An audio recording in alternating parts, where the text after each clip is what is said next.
My name is Sabah Ansari from TYBSc Physics GM Momin Women's College. My topic is Summerfield model.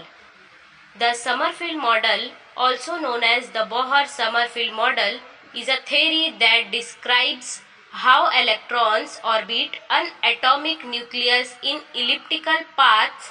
It was developed by Danish physics Niels Bohr and German physics are now come to Bohr-Sommerfeld model. The Sommerfeld model builds on the Bohr model, which proposed that electron orbit the nucleus in circular path. Then we see that elliptical orbit electron move in elliptical orbits around the nucleus, with the nucleus at one of the quantized angular momentum. The angular momentum of the electron is quantized. Rotation of electron around the nucleus in elliptical orbit. That electron in an atom move around the nucleus in elliptical orbits was proposed by Arnold Sommerfeld. According to Sommerfeld, the elliptical orbit of electron are caused by the influence of the charges around a positively charged nucleus. The nucleus is located at one of the foci of the ellipse, which has a major and minor axis.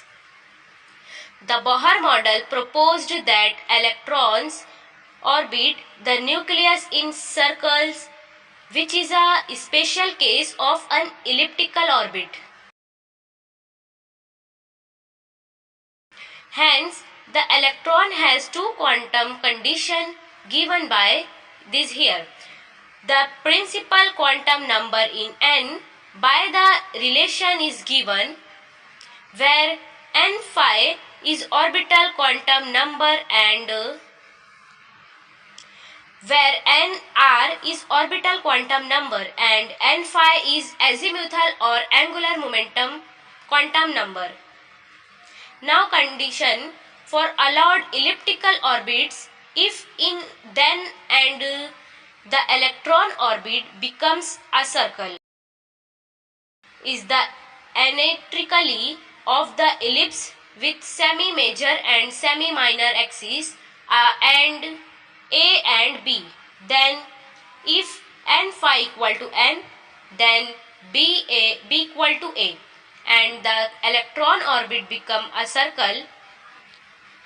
If n phi equal to 0, then B equal to 0. So this is my explanation of Sommerfeld model. Thank you.